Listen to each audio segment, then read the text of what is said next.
Bienvenue dans cette première séance de cours à distance imposée par la conjoncture actuelle relative à la pathologie et à l'épidémie du Covid-19. Donc on va, sans trop s'attarder, nous allons nous attaquer au troisième chapitre qui est tout simplement l'environnement. Alors ce que vous devez savoir, c'est que l'environnement, c'est un chapitre qui va être proposé pendant l'examen national sur 5 points. Et donc ce n'est pas un chapitre qui est à prendre à la légère. Maintenant, le contenu du cours est assez facile. Le plus important, c'est de savoir traiter les exercices. Donc on va commencer déjà par faire une petite introduction. Donc introduction, le chapitre, il va traiter de l'environnement. Donc c'est quoi l'environnement? C'est tout simplement la branche des sciences naturelles, des sciences de la vie et de la terre, qui va traiter des équilibres qui existent au sein des écosystèmes. Ça va? Donc qu'est-ce qu'un écosystème? Un écosystème, c'est tout simplement biotope, c'est-à-dire le milieu, plus la biocénose, c'est-à-dire les êtres vivants, les êtres vivants qui vivent dans ce milieu. Le biotope, il est défini par 3 éléments. C'est tout simplement l'air, l'eau et le sol. Alors que la biocénose, c'est les êtres vivants qui y vivent, à savoir la faune et la flore. Faune plus flore. Ce que vous devez savoir, c'est qu'il existe des équilibres entre les êtres vivants, entre eux, mais aussi avec le milieu. Et à chaque fois que l'équilibre est rompu, c'est là qu'on commence à parler de pollution. Donc la pollution, c'est tout simplement lorsque les équilibres qui existent au sein d'un écosystème sont dérangés à cause de l'action anthropique, c'est-à-dire à cause de l'action des êtres humains. Bien, donc pour ce qui est du milieu, air, eau, sol, les milieux sont définis par des caractéristiques physiques, chimiques et biotiques qu'il va falloir connaître un petit peu. Aussi, la biocénose présente des équilibres entre eux, à savoir le flux de la matière organique, les différentes relations alimentaires qui existent, etc., etc. Donc, je le redis, pollution, c'est à chaque fois qu'il y a un déséquilibre au sein d'un écosystème à cause d'une action anthropique, et je le redis. Donc ça, c'était une brève introduction. Maintenant, sans trop tarder, nous allons passer au premier cours, qui est tout simplement les déchets domestiques et leur impact sur les différents écosystèmes. Donc là, dans cette petite vidéo, je vais vous donner les éléments essentiels, le nécessaire du cours. Sachez que cette petite vidéo ne remplace pas le cours exhaustif, mais elle pourra vous aider, accompagnée du PowerPoint et du PDF que l'établissement vous a envoyé. Elle pourra vous aider un petit peu à cerner le sujet avant de passer aux examens nationaux. Donc, le premier cours, c'est tout simplement les déchets ménagers ou domestiques, les déchets ménagers. Voilà les points que vous devez connaître. Premier point, c'est une définition.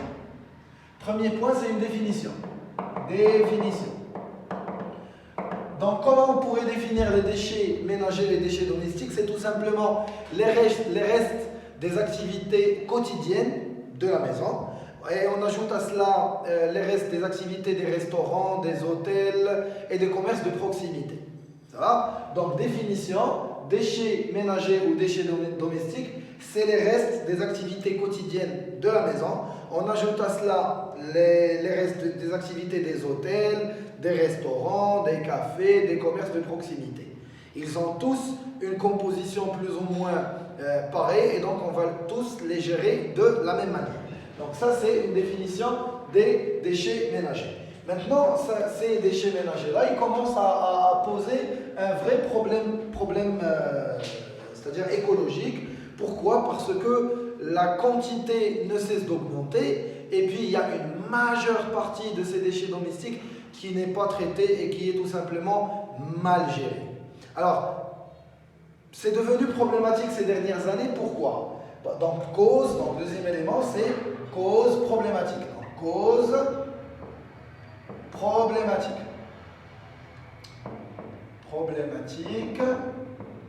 Donc, c'est devenu une problématique écologique qui aura des impacts, on va le voir un petit peu plus tard dans le cours. C'est devenu problématique, pourquoi? Parce que trois éléments. Premier élément, c'est le développement démographique. Ça veut dire quoi? Développement démographique. Ça veut dire quoi? Ça veut dire que la population humaine sur la planète Terre ne cesse d'augmenter. On est en train de nous multiplier un petit peu et donc automatiquement, la quantité des déchets ménagers que nous produisons ne cesse d'augmenter. Donc, premier élément, c'est le développement démographique. Deuxième élément, c'est le développement économique du pays. On va le voir plus tard dans les examens nationaux. Plus un pays est développé, plus il produit des déchets ménagers. Donc, deuxième élément, c'est le développement économique. Et donc, dans ce cas-là, je suis en train de parler d'un pays donné. Plus un pays est développé, plus ses habitants vont produire une quantité importante de déchets ménagers. Troisième élément, c'est le développement, donc rappelez-vous de ça. Développement social, ça veut dire quoi? Ça veut dire qu'un individu appartenant à une classe sociale aisée, il va automatiquement produire et générer plus de déchets qu'un individu faisant partie d'une classe sociale qui est, on va dire, moins aisée. Et donc, plus nous assistons à un développement social, plus la quantité des déchets ménagers augmente. Moi, je vous dis ça pendant cette petite séance de cours parce que durant les examens nationaux, je suis en train de penser très fort à un seul examen national où on nous a donné 3 différents documents et on nous a dit extraire à partir de ces documents-là pourquoi les déchets ménagers commencent à poser problème par rapport à leur quantité. Et puis, c'est beaucoup plus facile de chercher quand on sait qu'est-ce qu'on est censé trouver. Hein? C'est pour ça que je vous parle de ces 3 causes de problématiques. Maintenant, comment c'est géré? Comment c'est géré? Je vais essayer de vous... Alors, c'est le point le plus important, c'est pour ça que j'ai utilisé une couleur différente par rapport à ça. Gestion des déchets. Gestion des déchets. Moi, je préfère parler de 2 modes de gestion. Je préfère parler un petit peu de la gestion dite irrationnelle, donc gestion irrationnelle. Et dans cette gestion irrationnelle, c'est finalement ce qu'on est en train de faire sans le savoir et qui nuit vraiment aux différents écosystèmes. Donc ce mode de gestion irrationnel, il va provoquer énormément de pollution, énormément d'impact négatif sur les écosystèmes qu'on va essayer de détailler. Par la suite, il y a tout ce qui est gestion rationnelle. Et donc, dans cette gestion rationnelle, c'est comment nous devons, en tant que communauté, comment nous devons, en tant que citoyens, gérer ces déchets ménagers. Mais pas que ça, c'est aussi l'apanage des autorités locales, c'est l'apanage du pays en général. Ah, donc on va commencer déjà par la gestion des déchets qui est irrationnelle. Et donc dans ce cas-là, premier élément, c'est on se demande est-ce que ces déchets ménagers, est-ce qu'ils vont être collectés ou pas? Parce que idéalement, les déchets ménagers ils sont collectés et après ils vont subir plusieurs étapes, etc., ce qui va nous amener à les revaloriser. Maintenant, dans plein de situations, nous observons que les déchets ménagers ne sont même pas collectés. Donc déjà, premier élément, collecte. Est-ce qu'il y aura une collecte de ces déchets ou pas? Alors, il est inutile de vous dire quel serait l'impact de la non-collecte des déchets ménagers. C'est-à-dire qu'il y aura une accumulation au niveau des différents quartiers, ça va causer énormément d'impact sur l'écosystème lui-même, sur la santé des citoyens, etc. Donc déjà, est-ce qu'il y a une collecte? Après, s'il y a une collecte, généralement, les déchets ménagers vont être acheminés et envoyés au niveau des décharges non contrôlées. Alors, si on les achemine vers les décharges non contrôlées, qu'est-ce qui va se passer? Vous avez 2 grands phénomènes, parce que comme je vous ai dit, ceci est vraiment le strict minimum, ce qu'il faudrait savoir pour pouvoir répondre aux examens nationaux. Donc, je vais être très bref et je vais vous dire quels sont les problèmes que nous rencontrons lorsque on va acheminer tous les déchets ménagers et les déposer au sein de décharges non contrôlées. Vous avez deux éléments. Premier élément, c'est le phénomène qu'on va appeler l'autocombustion. C'est quoi l'autocombustion? Alors vous imaginez combustion.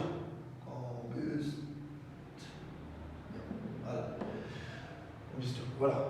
Autocombustion, donc c'est tout simplement ces déchets ménagers qui vont prendre feu sans que l'être humain vienne mettre le feu. Ça veut dire quoi? Ça veut dire que dans ces déchets ménagers, vous allez trouver qu'il y a des aérosols, vous allez trouver qu'il y a énormément de matière organique, etc. Vous allez trouver qu'il y a aussi du verre, etc. Donc l'autocombustion, c'est quand vous allez déposer ces déchets ménagers au sein de décharges non contrôlées, et puis à cause de certains phénomènes, ils vont prendre feu. Comment ça se passe? C'est que tout simplement, à cause de l'élévation de la température, parce que généralement ils sont sous le soleil, à cause de l'élévation de la température, ces aérosols-là, ils vont réaliser une petite explosion. Parce que tout simplement, vous savez, il y a ce qu'on appelle l'équation des gaz parfaits, qui dit que la pression fois le volume égale le nombre de moles fois la constante des gaz parfaits et puis fois la température. Donc vous imaginez un aérosol qui est un petit peu déformé, qui est un petit peu, c'est-à-dire que son volume, il a baissé. Hein? La quantité de la matière est la même, la constante est la même. Si on commence à élever la température, bon, tout simplement, c'est la pression qui va commencer à monter, et quand la pression monte, ça va créer automatiquement une explosion. Donc n'imaginez pas des feux d'artifice, c'est tout simplement une petite explosion, mais parce qu'elle se produit à cause de la matière organique qui est hautement inflammable, ça pourrait nous créer de l'autocombustion. Il y a une autre manière aussi de générer l'autocombustion. C'est tout simplement les morceaux de verre qui vont agir comme des lentilles convergentes, qui vont converger un petit peu les rayons de soleil et qui vont créer le feu, tout simplement. Et donc, il n'est pas du tout nécessaire de vous rappeler l'impact négatif que ça va avoir sur l'environnement. Si vous brûlez des déchets, ça va polluer l'air, ça va causer énormément de problèmes. Donc ça, c'était l'autocombustion. Deuxième grand problème, c'est ce qu'on appelle les lixiviats. Alors c'est quoi le lexivia? C'est tout simplement ce qu'on appelle communément le jus de lessive, même si je n'aime pas cette dénomination, mais c'est le jus de lessive quand même. C'est-à-dire que c'est un liquide qui va émaner de ces déchets ménagers, que ce soit la partie liquide de ces déchets-là, ou bien tout simplement l'infiltration des eaux de précipitation par exemple. Et donc c'est un liquide qui est hautement pollué et hautement polluant, qui va s'infiltrer dans les différentes strates du sol et qui pourrait éventuellement polluer les nappes phréatiques, etc. C'est un liquide qui est chargé de différents types de polluants. Il est hautement toxique et donc c'est vraiment un grand problème écologique. Écologique. Donc, troisième élément, il y a des gens qui vont incinérer carrément, c'est-à-dire brûler carrément, donc brûler les déchets ménagers. Donc, d'un côté, oui, ça diminue le volume des déchets ménagers, surtout quand il n'y a pas de collecte de ces derniers, mais en même temps, ça va avoir un impact très négatif vis-à-vis de l'air, c'est-à-dire ça va provoquer énormément de phénomènes de pollution de l'air. Ça pourrait éventuellement créer des pluies acides, ça pourrait contribuer au réchauffement climatique, mais ce point-là, on va essayer de le voir plus en détail pendant la prochaine vidéo, pendant le deuxième cours. Donc, gestion des déchets irrationnels ou rationnels. Rationnels, vous n'avez pas encore vu, c'est ce qui doit être fait. Maintenant, ce qui se fait, surtout dans notre conjoncture actuelle, dans notre pays généralement, est-ce qu'il y a une collecte ou pas? Et si jamais il y a une collecte, les déchets sont acheminés généralement aux décharges non contrôlées. Vous avez des risques d'autocombustion. Vous avez le lexivia aussi qui peut s'infiltrer et donc polluer les différentes couches. Sinon, il y a certains individus qui pensent que le fait de brûler les déchets ménagers, c'est une solution. Ben, tout simplement, non. Et puis, vous avez, dans certains cas, il y a même des familles, il y a même des gens, il y a même des reportages qui ont été faits par rapport à ça. Il y a des gens qui vivent dans les décharges non contrôlées et qui vont réaliser un tri manuel traditionnel,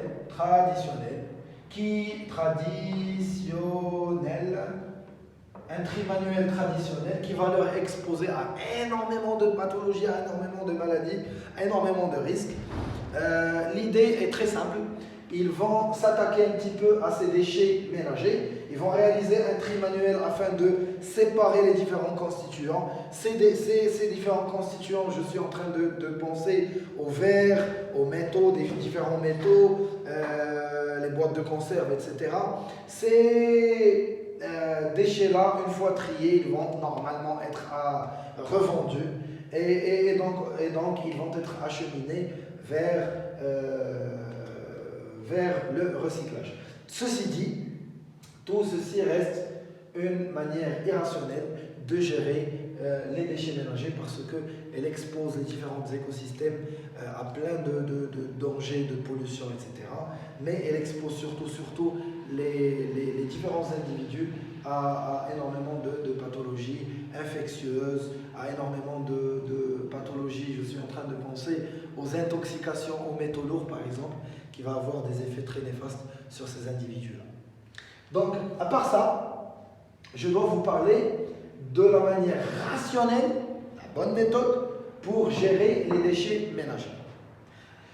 Pour ce faire, je vais déjà commencer par enlever tout ça. Donc, je vous laisse quand même un petit moment, histoire de recopier ça. Vous faites pause sur la vidéo, vous essayez de recopier les premiers éléments.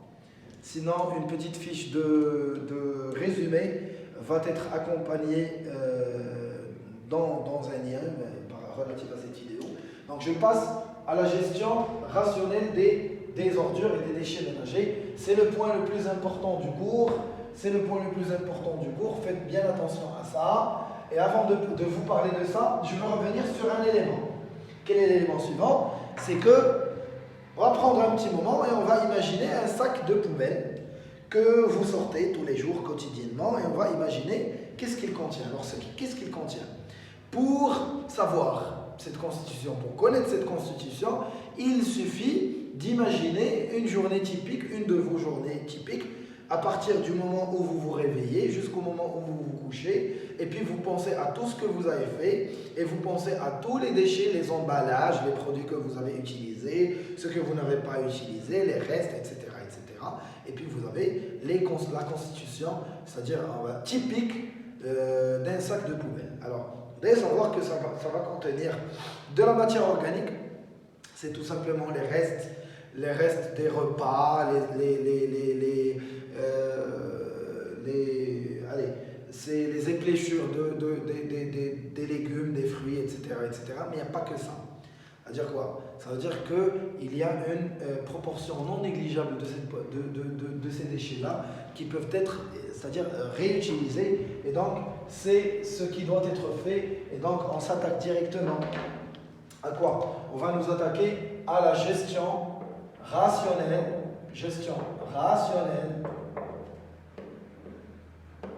des déchets et des ordures, des déchets ménagers. Voilà. Donc, premier élément, ce qui doit être fait, c'est qui se fait communément dans les pays développés. Premier élément, il y a un tri domestique. Donc, qu'est-ce qui se passe? Ça veut dire quoi? Ça veut dire que les gens ils vont trier un petit peu leurs poubelles à la maison avant de la déposer dans les sacs, etc. Et donc, ça va faciliter l'opération de tri qui va venir après. Donc, après le tri domestique, il y aura une collecte. La collecte, elle va emmener tout ça, elle va les acheminer dans des stations industrielles. industriel de tri. Donc si vous voyez un petit peu sur le support de cours qui vous a été envoyé, ceci est expliqué en détail. Donc tri domestique, collecte, station industrielle de tri où il y aura un tri instrumental, puis un tri manuel. Ceci va nous donner deux composantes. Première composante et une deuxième composante. Deuxième composante, c'est toute la matière organique non recyclable. Alors que là, vous allez avoir la matière minérale,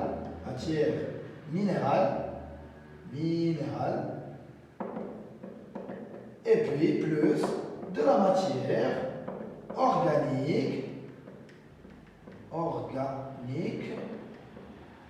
recyclable. Et donc c'est très simple, vous l'avez bien compris, toute cette partie-là, on va l'envoyer au recyclage. Donc c'est quoi le recyclage? Le recyclage, c'est la réutilisation de cette proportion des déchets ménagers, matière minérale plus matière organique recyclable. C'est le traitement de cette proportion-là, des déchets ménagers, et la réinjection de ces derniers dans le processus industriel, en tant que matière première ou matière secondaire.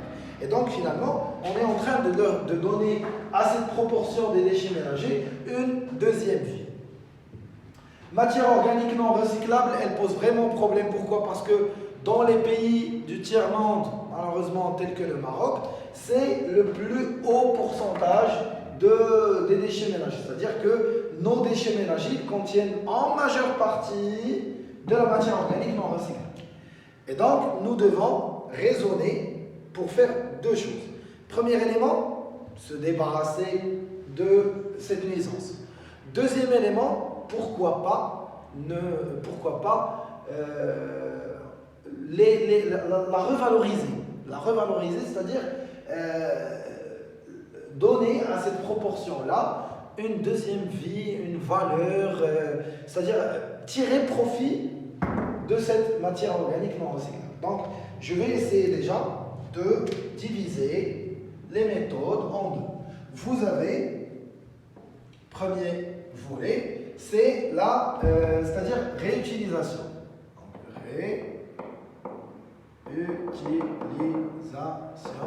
C'est pas vraiment une réutilisation, c'est tout simplement une revalorisation. Deuxième élément, c'est quoi? C'est un débarras ou la débarrassage, mais à la raisonnée. Ça veut dire quoi? Ça veut dire avec le moins raisonné, avec le moins de débarrassage, avec le moins d'impact négatif possible. Ça? Donc pour la revalorisation, vous avez, allez, grossièrement deux méthodes. Première méthode, c'est le compostage. Alors c'est quoi le compostage? C'est tout simplement la dégradation aérobique de la proportion organique des déchets ménagers, dégradation aérobique de ces déchets ménagers par différents êtres vivants selon un mode opératoire bien déterminé qui est bien expliqué dans le support de cours qui vous a été envoyé avec les différentes étapes, les différentes phases, etc. Alors, grossièrement, l'idée générale est la suivante. On va prendre cette matière organique qui est composée de matière organique complexe, d'oligo-éléments, etc. Et on va la faire subir une dégradation aérobique par des vers de terre, par des bactéries aérobiques, etc. etc. Alors, sous l'action de ces vers de terre et de ces micro-organismes aérobiques, etc., nous allons tout simplement simplifier cette matière organique complexe et nous allons la rendre utilisable comme un engrais organique. D'accord? Comme un engrais organique qui pourrait éventuellement remplacer les engrais chimiques. Donc, première méthode, c'est le compostage. C'est une dégradation aérobique, donc il y a présence ici, présence d'oxygène, je le dis. Donc on commence par de la matière organique complexes, tels que des sucres complexes, des protéines, des lipides complexes, etc., des oligo-éléments, etc. Et on va leur faire subir une dégradation aérobique pour qu'ils deviennent, donc ça c'est complexe au début, et puis on va la simplifier sous l'action de ces micro-organismes, matière organique simple, hein, plus matière minérale, Alors ceci est appelé, lorsqu'il est mature, compost, et il peut être utilisé comme étant engrais, hein, engrais biologique, organique, qui va remplacer les engrais chimiques. Donc ça, c'est la première étape, c'est le compostage. Première technique, compostage. Deuxième technique, c'est la méthanisation. Méthanisation, c'est quoi? C'est une dégradation, donc méthanisation, c'est une dégradation anaérobique, pardon, c'est une dégradation anaérobique de cette matière organique sous l'action d'une bactérie qu'on va appeler Methanobacterium, qui va réaliser des phénomènes de fermentation et qui va produire un gaz inflammable qui est le méthane, CH4, qu'on va pouvoir utiliser comme source d'énergie. Donc là, la grosse différence qu'il y a entre les deux, c'est que là, le compostage, c'est une dégradation aérobique, alors que là, c'est une dégradation anaérobique. Bon, plus de détails par rapport à la méthanisation sur le support de cours. Maintenant, pour le débarrassage raisonné, vous avez deux techniques. Soit vous avez ce qu'on appelle l'enfouissement, et c'est différent de l'enterrement, c'est différent de la décharge non contrôlée. Pour l'enfouissement, on va essayer d'enterrer la proportion organique des déchets ménagers, mais avec énormément de précautions, c'est-à-dire nous devons préparer un endroit où on va réaliser cet enfouissement. Comme vous le savez déjà, sûrement, il y a mise en place de plusieurs couches qui va empêcher des phénomènes des phénomènes de fermentation déjà, parce que avant d'aller réaliser cet enfouissement, nous réalisons un compactage industriel, c'est-à-dire on va essayer de compacter ces déchets ménagers afin qu'ils occupent le moins d'espace possible, mais surtout pour ne pas laisser des êtres vivants nuisibles se développer au sein de ces déchets ménagers. Donc l'enfouissement, c'est une méthode raisonnée, rationnelle de gérer les déchets ménagers. Il faut noter que ça coûte énormément d'argent parce qu'il va falloir creuser l'endroit où on va réaliser cet enfouissement. Il va falloir le préparer en mettant différentes strates, différentes couches, etc.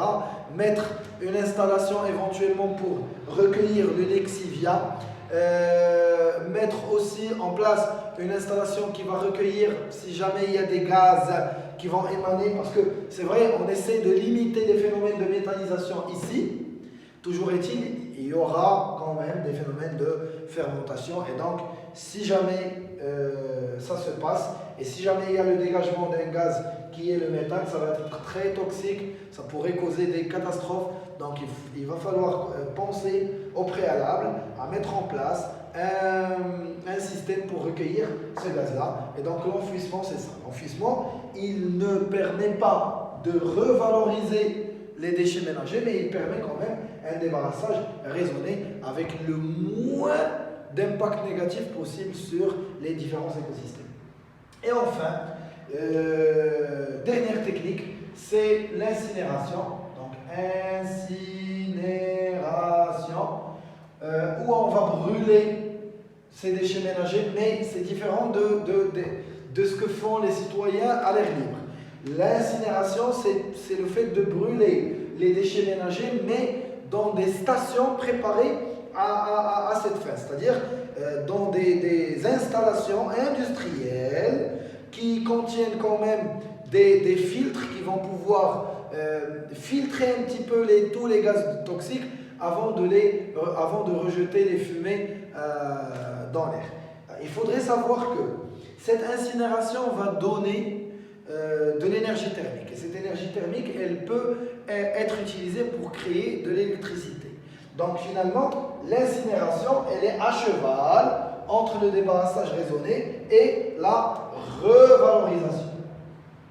Les restes de cette incinération peuvent être utilisés dans les travaux publics s'ils sont mélangés aux déchets du pétrole pour créer de l'asphalte. Donc, gestion raisonnée des déchets ménagers, il va falloir réaliser un tri domestique, il va falloir réaliser une collecte qui va acheminer tout ça dans des stations industrielles de tri, où on va réaliser un tri instrumental, puis un tri manuel, mais dans des stations et selon des procédures qui sont bien déterminées. Ceci va nous donner deux proportions. Une proportion constituée de la matière minérale plus matière organique recyclable telle que le papier, etc. Tout cela, on va l'envoyer au recyclage. Ce qui risque de poser problème, c'est la matière organique non recyclable. Dans ce cas-là, vous avez le choix, soit une revalorisation, soit un débarrassage raisonné. Pour la revalorisation, c'est soit le compostage, soit la méthanisation. Pour le débarrassage raisonné, c'est soit l'enfouissement, et puis à la fin, vous avez une technique qui est à cheval entre les deux, et qui est l'incinération. C'est vrai, on se débarrasse d'une quantité importante et rapidement de ces déchets ménagers, mais en même temps, c'est une technique de revalorisation. Pourquoi? Parce que électricité plus asphalte utilisé dans les travaux publics. Voilà. Dernier point de ce cours, c'est tout simplement l'impact de ces déchets. Alors, il y a un impact sur l'environnement, bien sûr. Il y a un impact sur la santé, bien sûr. Et puis, il y a un impact économique. Il faudrait savoir que il faudrait savoir que la gestion de ces déchets ménagers coûte énormément d'argent. Il suffit de voir c'est-à-dire comment c'est géré au sein de votre communauté. Il y a même des marchés qui sont maintenant qui sont maintenant en place, où il y a des sociétés même étrangères qui arrivent et qui se proposent de gérer nos déchets en contrepartie d'une enveloppe d'argent qui est assez conséquente. Donc voilà, dernier point de ce cours, l'impact des déchets ménagers. Vous avez un impact sur l'environnement, négatif bien sûr. Impact sur la santé, c'est tout simplement si ce n'est pas géré ainsi, si ce n'est pas tout cela n'est pas fait. Si vous faites une gestion irrationnelle, et bien vous aurez tout simplement l'apparition d'énormément de pathologies infectieuses, d'énormément d'intoxications, etc. Parce que n'oublions pas que nous ne vivons pas seuls dans notre environnement. Il y a aussi d'autres êtres vivants qui peuvent malheureusement constituer des vecteurs pour la transmission de certaines pathologies. Donc, si c'est mal géré, ça aurait un impact très négatif sur la santé, et ça ne va plus être un problème de santé individuelle, ça va être un problème de santé publique. Ça. Et puis économiquement, je viens de le dire, je vais le redire quand même, ça nécessite énormément de fonds pour être bien traité. Ceci est le contenu du cours.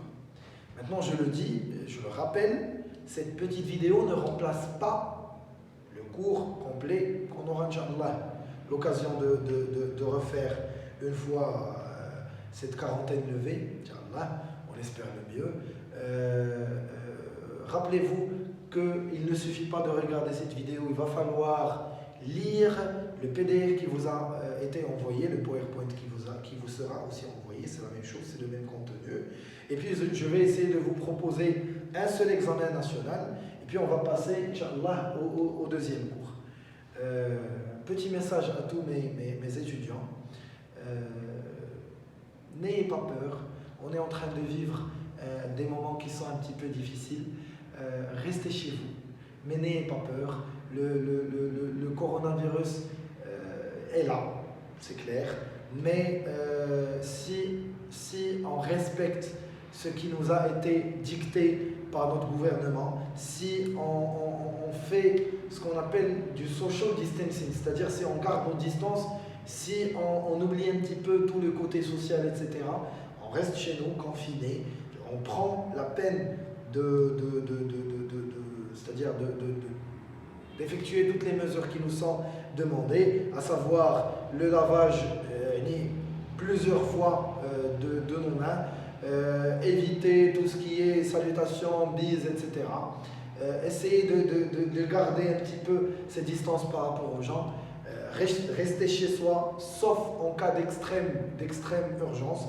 Et je pense que vous, étudiants en deuxième baccalauréat, vous n'avez pas ce genre d'urgence. Restez chez vous, profitez du temps. C'est peut-être un mal pour un bien. Profitez du temps qui nous a été donné. Essayez de revenir un petit peu sur ce que vous avez déjà fait. Faites des exercices, des examens nationaux. On est là pour vous. Tout l'établissement Excel avec tous ses intervenants sont là pour vous.